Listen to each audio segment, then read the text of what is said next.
collided, and millions of years of our history got wiped out in an instant.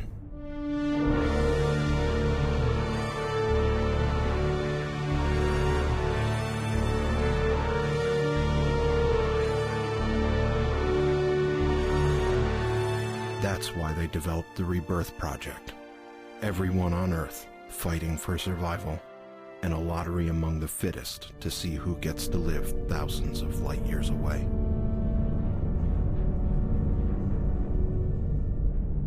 I won, and that's why I'm here on this Ark ship.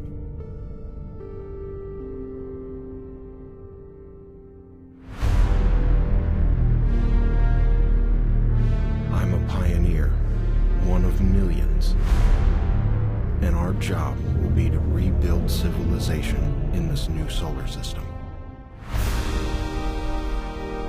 I've been frozen for the entirety of the trip, and now I'm ready to embark on my journey. Our journey.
Here we are, guys, in this new game called Dual Universe.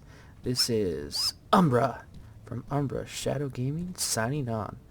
This game literally came out 2 days ago, and it's very hard to get into. It took me a couple hours just to be able to log in the first time, but I made it, and now I will show you guys the game once I figured it out myself. Contain all the facilities that you will need to begin your journey. In particular, they host institutes where various tutorials are located. We will get back to that later. Now, it's time to go and start preparing for your journey. Head downstairs and follow the waypoint. Alright guys, you heard the lady. Downstairs we go. Shifts run.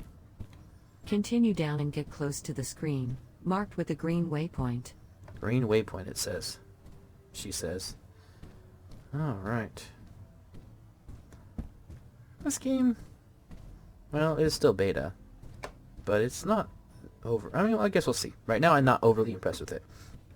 I think empyrion is just slightly better as far as graphics are concerned, but we'll see if I ever can figure out exactly where I need to go. Let's see here. 20 meters. We can do that. Let's begin by looking at your tools. Tools are located at the bottom of the screen in the form of quick access slots. You can select them with the quick access keys. As you can see, the last slot is currently empty. We will now learn how to equip a new tool in that place. Alright, teach me how. Approach the highlighted tool dispenser unit next to you. Highlighted tool dispenser unit. Dispensers are elements, which are objects you can deploy in the world. For example, chairs, windows, plants or doors are all elements. Some elements, like this dispenser, can be activated by pressing the activate key while pointing at them. Activate the dispenser now. Well, I feel silly. It literally is right here. You gotta go back. Very good. I got a The tool. dispenser just gave you a new tool that is now stored inside your inventory. The inventory right. contains everything you can carry around with you. Let's open it by pressing the inventory key. Which is I. That makes sense. The inventory is a central interface for managing everything you carry around with you. It contains items like tools, materials, elements, or blueprints. We will look into it in more detail through the various specialized tutorials. For now, locate the repair tool that was just given to you, and simply drag and drop it into the free slot below. That works. Well done. Note that the Amazing. inventory does not have an infinite capacity, it is restricted in volume. Thanks to the nanopack technology, this volume is pretty huge, but still, better keep an eye on the size of objects you store. Now, simply close the inventory by pressing the close cross on the top right. R the X. Okay. We are now ready to continue downstairs. Okay. This time, we will need to use an elevator. Move to the designated waypoint. Now I can get through here. Okay. Elevators are connected together via up and down links. Stepping onto an elevator and pressing the crouch key or the jump key will... Welcome to the main room. You can get back anytime by stepping on the same elevator and pressing the jump key to go up. In front of you is a miniature reproduction of the Ark ship. You can perhaps see the real Ark ship through the windows in the distance. Oh, yeah. Let's try to also find it on the map. To open the map, press the map key. So link go down. Okay, fine. Oh, the Ark ship. That's what we came on. And then it says F4 for map. Okay. This is Alioth, the planet on which you currently stand. You can rotate the planet by clicking and dragging it with the mouse. You can also zoom in and out with the mouse wheel. Zoom until you can clearly see the hexagonal tiling on the planet's surface. So we're gonna Each do a of real these close tiles guess. is a territory you can claim. Tiles in red are already claimed. Tiles in purple are non-claimable, and mostly exist around the Ark ship. The Ark ship is represented by a small icon in the center of the purple tiles area. Cool At planet. any time, you can center onto your position on the map by pressing the center icon on the top left. Try it now. You can also mark any place on the surface of the planet to create a waypoint. Waypoints are displayed in your HUD so that they are easy to track. To set a waypoint, simply right-click on a point on the map and select Set as Destination. Set as destination. Very good. There are still many areas on the map that you will learn to use over time. For example, the selector area here allows you to list your constructs, review bookmarks, and see any available warp beacons or other points of interest. In the lower right corner, you can find a list of current objectives in a tutorial, usually with hints on how to achieve them. For now, let's just close the map. Press the upper right close button. Okay. You may have seen on the map that certain territory tiles are claimed. To claim a tile, you must deploy a territory unit on the ground. Let's have a look at one. Follow the waypoint. Follow the waypoint. These waypoints are hard to follow if you ask me. Press space to go up. There we go. As you can see, it's quite huge. Once a territory unit is deployed onto a tile, this tile belongs to you. It means you can start to build constructs on it, you can decide who holds rights to dig the ground, and whom else can also build next to you. Territory units are quite expensive and will probably not be the first thing you deploy on Alioth. Instead, we have a much better way to let you grab a piece of land. Let's discover this now. Follow the waypoint behind you, to the elevator on the end of the room, and move up. Right. This will take us to the observatory. I like the guidance, it's nice.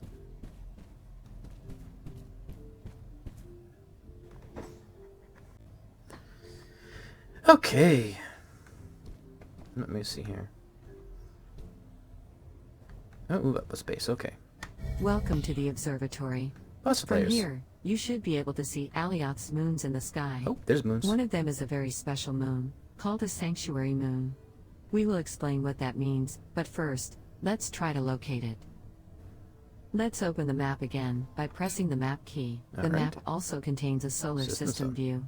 Click on the System tab to open it. Sanctuary.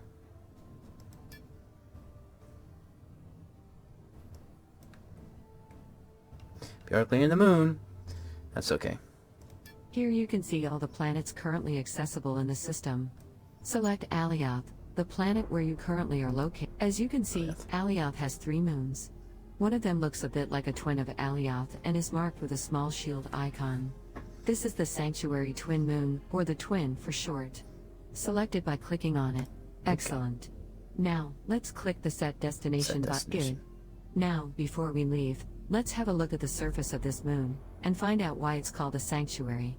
Click on the View Planet button. This twin moon, just like Alioth or any other planet, is also covered with tiles that you can claim. A sanctuary moon is a moon where no combat will ever occur, as it is a safe zone.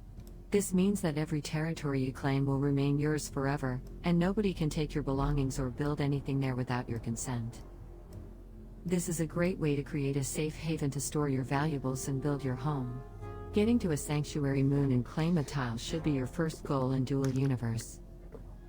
You can claim only 1 tile on a sanctuary moon, and you will need a special sanctuary territory unit for that purpose.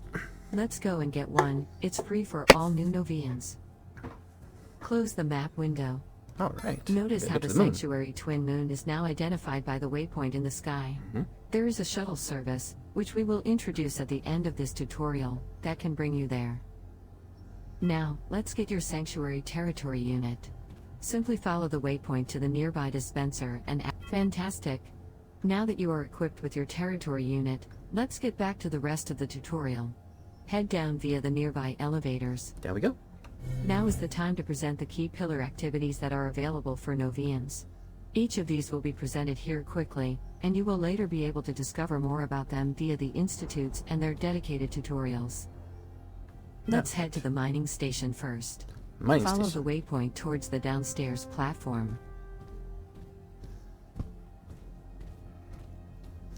Oh, waypoints are so much fun to follow. I've never been very good at following waypoints. Mining is one of the primary activities. This is how you acquire raw materials, if you don't simply buy them on the markets. Those materials are located either on the planet's surface, or they can be buried kilometers deep underground. Surface materials have a low value, while more valuable materials, from level 1 to level 5, are found deeper. As is often the case, to access the surface mining activity, you will need a tool. Here is the Harvest tool, which is highlighted in the toolbar below. Pointing at harvestable elements on the surface and clicking on them, while the Harvest tool is equipped, will allow you to collect them. Okay. Press the Quick Access key for this tool to equip it, usually the first in the toolbar, but it can be any number corresponding. Great. Unfortunately, there are no surface harvestable elements here, Harvest humans. so you will need to go through the dedicated tutorial in the Mining Institute to practice. Now, unequip this tool by pressing again the Quick Access key, corresponding to the equipped slot number. To begin mining deep underground, you will need a way to scan for available materials in a large radius. This is the job of the scanner tool, highlighted here. Once in close range, the directional detector will help you pinpoint the location of the material. Finally, to collect the found material, or simply to dig your way down, you will use the mining tool, highlighted just below. You'll learn more about this in the interactive mining tutorial, located inside the Mining Institute. Okay. Now, let's talk about the markets. Get close to the waypoint. Going to the waypoint. I wonder if this has potential, because I like the idea of Empyrion, but what's really lacking is a player-driven economy. Eve has that, but Eve gets frustrating because people are douchebags and just kill you for no reason. So I played it, and then it was frustrating, and I know you're not supposed to bring anything you don't want to lose, but... Markets are an essential part of Novian life. This is where you can sell the materials you mine, but also buy anything that you might need. Markets are physically located in the world. They are accessible either via market pod units, like the one in front of you, or via the integrated nanomarket interface. Did I get too far? I must have. The nanomarket interface allows you to browse markets at a distance, but cannot help you to deposit or recover items that are traded. For that, you will need to directly interact with the market pod. Very quickly, let's have a look at what the nanomarket interface looks like. To open it, press the nanomarket key. Okay. You can search for a particular item that you would like to trade by using these search boxes. Nitron is a fuel you will often use and frequently buy. Type Nitron in the search box to get access to the Nitron markets. Nitron. Go. Do I have any money? Oh, just like Eve. What you want me to do? Buy, sell. Okay, we got it. 20%er? You can see the market orders for goes. Nitron. These are all the intentions to buy or sell Nitron by other players on various markets in the solar system. You can pick the cheapest or the nearest offer, depending on your priorities. You can also create your own buy or sell orders, or let the system pick the best offer for you. We will look into this at the end of this tutorial, Alright. when we will buy Nitron for your speeder vehicle. For now, let's close the nanomarket interface and continue our visit. 200,000. Okay. Let's now have a look at another important activity, industry. Go to the industry station, just a few meters on the left. It said a few meters. Oh, it was over here. Okay, let's do this now, shall we?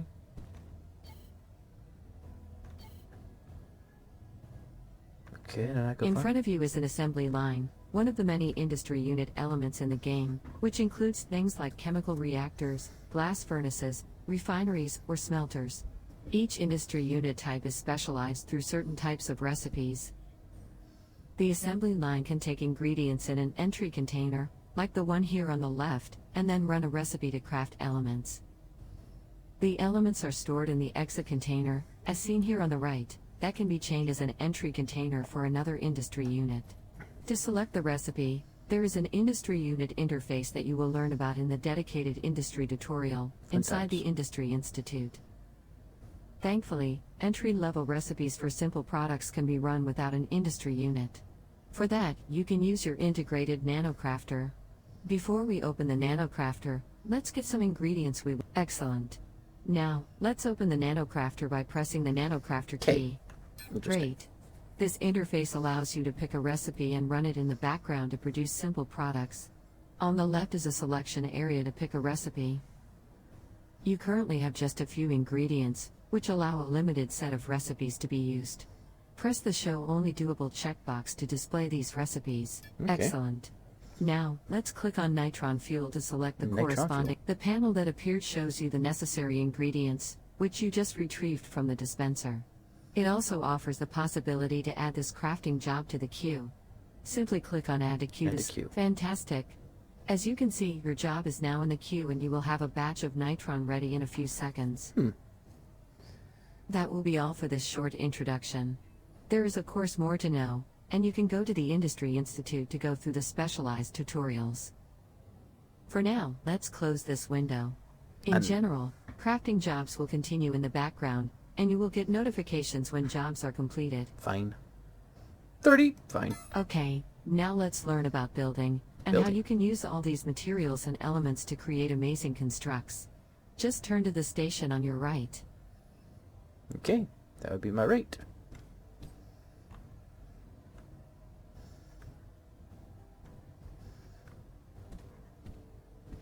Is the father right? What's their issue?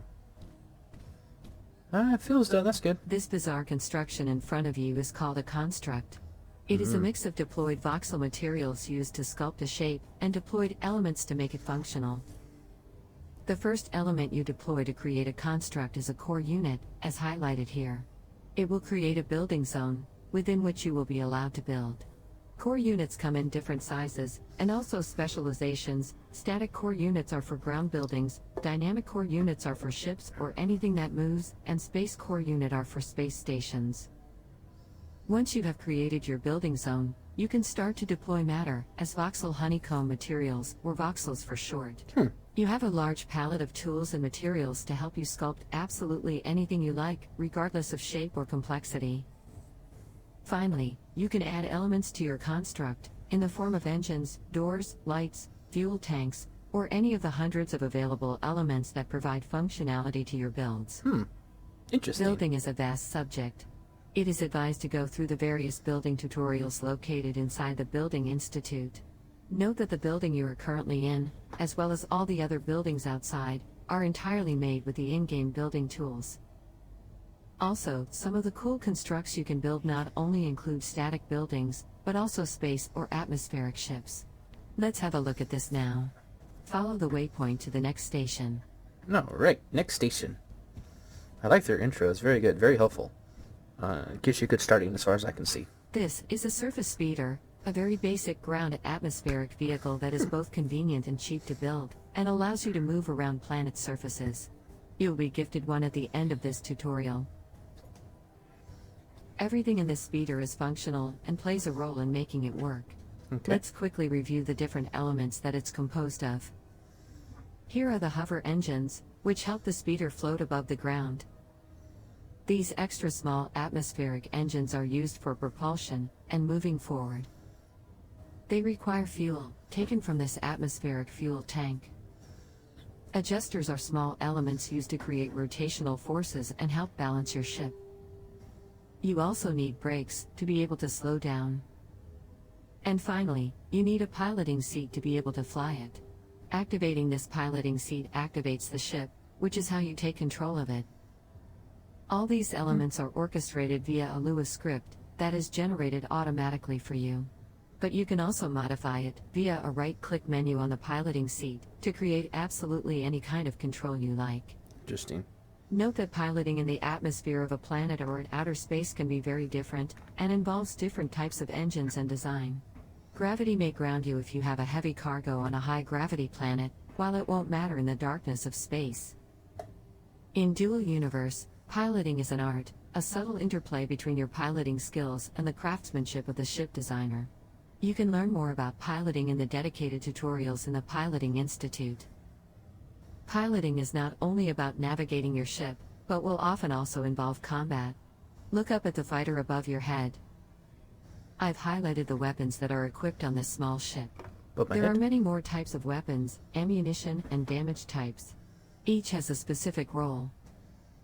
This is a small fighter, but you can also build giant battleships with a crew of hundreds of people, each assigned to a particular task. There is much more to discover about combat, so you should definitely visit the Military Institute to know more. Now, let's go to the last station and learn about organizations. Follow the waypoint. Waypoint. Those dang waypoints. Is it here? It is here. Organizations are a fundamental part of your social life as a Novian. They are groups that you can join, covering things like nations, corporations, alliances, or even group of pirates. Let's have a quick look at the organization interface. Open it by pressing the organization key. Organization key is F3. We can do that. F3. As you can expect, you are not part of any organization yet. Let's click the search button to find out what are the currently exist. You can search through this list, focusing on open organizations, which are recruiting, or sorting by member numbers, name, or language. To apply for an organization, you need to open its details page. Click on the name of any of the listed organizations to open its details page.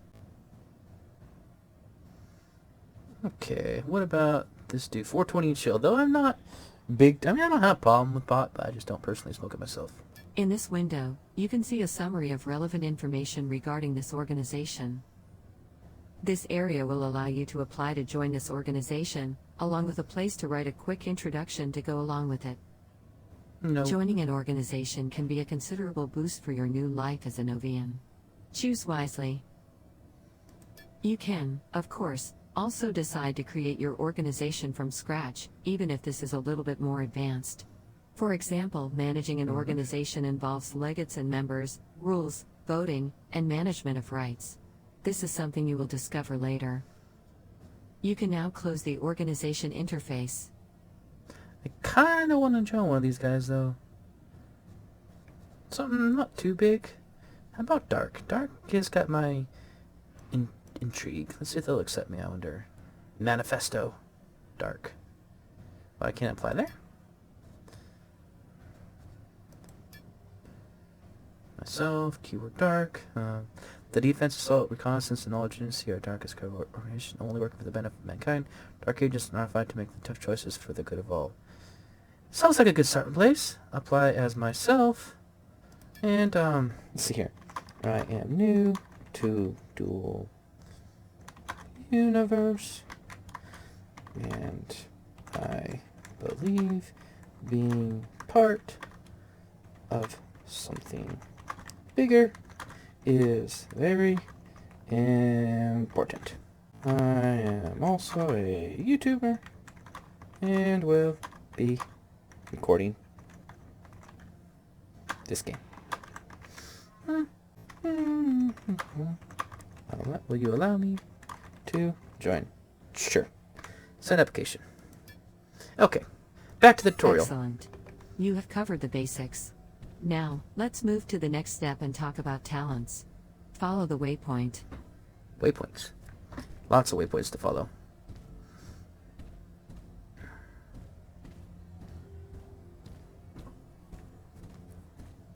I really hope this is working because I changed my recording from my regular hard drive to my external hard To drive. start with, let's open the talent window by pressing the talent key. F2 for talents. We can do that. Talents define your character abilities. okay. They are grouped into categories that are displayed all around your avatar in this window. Here, for example, is the mining and inventory group. Click on it. Excellent. Now, look on the left at the list of categories that correspond to this group. Each category hosts several talents. Click on the Inventory Manager category. Finally, select the Nanopack Upgrades tab. Okay. Very good. Talents can be upgraded from level 1 up to level 5 by spending talent points in increasing quantities. Each level acquired provides a boost to a certain characteristic described just below its name. For example, here the Nanopack Upgrades helps to increase the size of the inventory by 200 liters for each talent level acquired. Okay. The amount of talent points you currently have is displayed in the upper part of the screen. Right though? Talent points automatically accumulate, even when you are offline, at a slow rate, shown here. To consume points to instantly train a particular talent, you could simply use the Invest Points button I just highlighted, assuming you have enough points for the talent you are aiming for. Total points available. Not Most quite of the enough, time, guys. you have very little accumulated points, because the rate of accumulation is slow.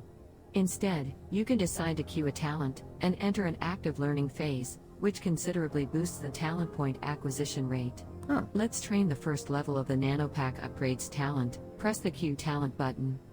Let's do it. As you can see, the selected talent now displays in the queue. You can queue several talents to train one after the other. Note that dependencies between talents might exist, and you should train talents in the right order. See how the acquisition rate is much faster during active learning, when a talent is in a queue. Acquired points are immediately assigned to the talent which is currently being trained. It is a good practice to always have several talents scheduled in the queue, to be able to train them without interruption. Note that talents also train when you are offline. So, make sure to always have a filled queue that spans a long duration. If the queue ends when you are not online, you will fall back to the slow talent point accumulation rate. Take your time to review the existing talents, and think about how you want to plan them out. There is no rule of thumb here. You can become hyper-specialized, or decide to be a jack of all trades. Alright. When you're ready, you can close the talent window. Cool. We'll definitely look more on that as we continue with this game. At this point, you might be confused by the vast number of interfaces and their various shortcuts. It's a lot. Thankfully, you don't have to remember all that. Let's enter into free mouse mode by pressing the free mouse key. Tab. The menu on the left gathers all the quick okay. accesses to the available interfaces. Well, that's cool. And since your mouse is now free, you can simply click on them. Note that you can also select the tools in your toolbar, and generally interact with many more menus and options in this mode. Interesting. One example now is also a good time to learn about the codex, which is a general written tutorial about the game. It can be spawned with the codex key, but you also have access to the windowed codex Hope you that guys don't mind creates the a window occasional you can cutout. resize and move. Click on the windowed codex button. Windowed codex button. We can do that. You can browse the many topics in the selection menu here. Normally when you leave the free mouse mode, temporary windows are closed, but not the windowed codex. So it can be helpful to pin some help content on the side while you play the game. For now, we are going to close this window, as we will need the screen space for the remainder of this tutorial. Simply click again on the windowed codex menu. Alright. Lots to learn. Lots. As we are talking about help, let me mention hints. Hints will appear regularly on the right during the game, depending on your actions, to give you some help. I've triggered a hint for you right now. You can review them later from the hint window, or simply by pressing the hint key, so you will never miss one. Okay. You can now close the free mouse mode and return to the 3D view. Now, it's time to discover a really fun activity that is available to you right from the start. The voice could be better. Let's go through the large exits, down the stairs, to the waypoint. Alright. Let's see what we got going on here. Show notification. Oh, we finished our thing. Chat notification. Kind of curious if that last can accept me or not. Alright. Well, let's continue on, shall we? Double tab will make it take you right back out. Silly dog. Alright, where are we going? I know I saw something not too long ago. Where are you, stairs? Oh, there they are. I go upstairs, not downstairs. Can we open it? Action is forbidden. Well, why? Down we go. Welcome to the surrogate VR stations. These stations can be used to enter a VR session to control a remote robot in telepresence. This is a fantastic way to discover locations and familiarize yourself with the game, perhaps even visit a large organization headquarters, or simply play tourist in extraordinary places. You first enter into a VR stations like this one by activating it. You can then select the destination site, among those that are public and are made accessible to you. You take control of a robot that awaits in a distant pod. Anyone can deploy a pod in their construct and make it public, so that visitors can arrive. As a robot, your capacities are limited however, so this is just a way to visit an area remotely, as opposed to teleporting there directly. These are fake stations, you cannot use them. But I will show you the real one on the way out, a bit later. One last thing, you may have noticed those buttons with a question mark on them. They are info buttons. They are placed in front of points of interest and you can press on them to display an informational message. Try it now, and activate this button. Question marks? I do not see any question marks. I'm kind of curious about this though. Oh, right there. Here we go. Great. Info buttons close themselves automatically, but you can also force them out with the cancel key. Another powerful way to discover things by yourself in Dual Universe is to use the helper system. Simply point at anything in the world, or in the user interface, and press the helper key. Try it now on something in the world around you. Helper key is H. Sure. Good, let's continue. The next important thing to learn about is the notion of rights. Everything you own can be shared with others, but it is by default only accessible to you. For example, try to deactivate the highlighted force field on the left. You can do it by pointing at it and pressing the interaction key, and see what happens. You receive the action forbidden message, telling you that the owner of this element did not share it with you. This is actually how you can make your construct secure against intruders. Now, in the same way, try to activate the left button, that controls the light above. Button. Activate. Again, the right to activate has not been given to you. Lame. Now instead, try to activate the button on the right. As you can see, this time it worked. You can control the light by pressing this button. Cool. To set up an element's rights in a simple way, you can use the right-click menu on an element that you own. Try it on the button in front of you. Here, you can access the Share Element, or Share Construct options, in the Construct submenu, which will allow you to grant rights to others. You can now close this menu by pressing the Escape button. A much more complex system is available for advanced players, that allows for fine-tuned rights control, in particular for organizations. You can share whole constructs, manage specific types of rights, and create groups of players with certain abilities. But this is way beyond the scope of this introduction. You should try the rights management tutorial instead. Now, simply deactivate the force field on your right by pointing at it and pressing the interaction key. Don't worry, I have given you the proper rights. On my right. Very good. Now, let's continue our visit and go down to the lower level, using the elevator at the end of the room. Alright. I deactivate this too? Oh, no, it's right here. Okay.